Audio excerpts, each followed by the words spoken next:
Við erum í dag að birta grein í JAMA Surgery sem mjög ánægjulegt. Hún tekur til aðgerðasjúklinga á Íslandi. Þetta eru 42.000 sjúklingar sem fóru í aðgerð á Landspítalanum 2005-2015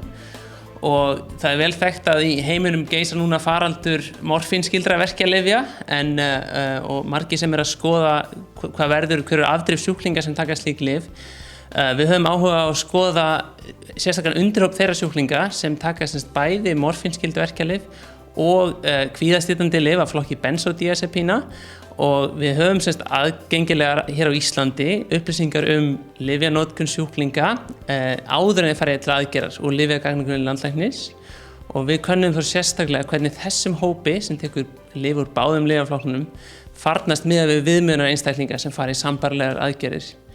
Og það sem vakti athygli okkar og hefur vakið athygli erlendis að þessum sjúklingum verið sérstaklega hætt við verri útkomum og það kemur í ljós hjá okkur að þrátt fyrir að við höfum parað fyrir öllum mögulegum hlutum, þar að segja hversu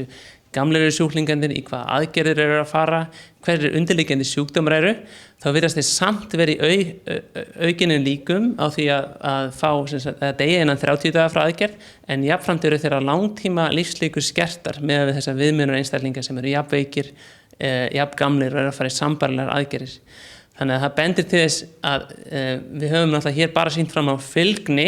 en ef orsakasamband væri að ræða þá bendir til þess að sjúklingar sem taki þessi lyf úr báðum þessum lyfjaflokkum þeim sé hreinlega hættari við að deyja í kjölfar skurðaðgerðar. Svo er spurningin hvað maður ætlar að gera í framhaldi þegar maður hefur séð svona áhugaverðar niðurstöður. Hvernig ætlar maður að reyna að hafa áhrif á það? Og það sem við vitum að skurðaðgerð getur verið hvati fyrir lífsstílsbreytingar hjá fólki. Við þekkjum öll, ég svæfingu og gjörgæslulæknir og við þekkjum öll fólk sem hefur hætt að reykja og létt sig til þess að undirbúa og reyna að gera árangur sína skurðaðgerðar sem allra bestan.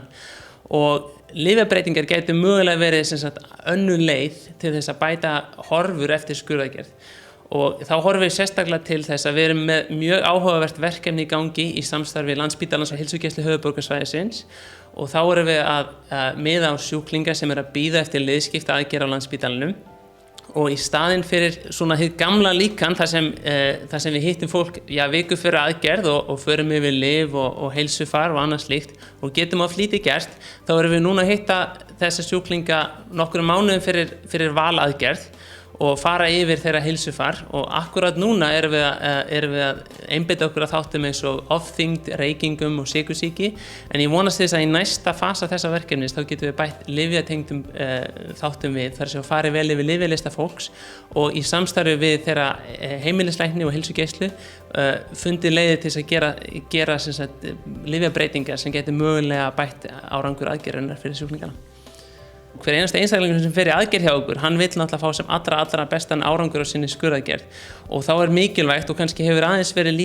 litið fram hjá þeim þætti sem gerist fyrir skurðaðgerð, það er að segja hvað getum við gert fyrir aðgerðina áður en við framkvæmum skurðaðgerðina til þess að gera árangurinn sem allra bestan. Þannig að ég held að það geti mögulega verið það sem við getum náð stærsta muninum fram með það sem gerst þau núna, því að með framförum í skurð- og svæfingatækni þá erum við nú þegar að taka eldri og eldri einstaklinga með fleiri og fleiri fylgisjúkdóma sem taka fleiri og fleiri lyf til aðgerðar. Þannig að okkur ber skylda til þess að reyna að gera árangurinn sem allra bestan og þar er þátturinn það sem gerist fyrir skurðaðgerð svo óbúðslega mikilvægur.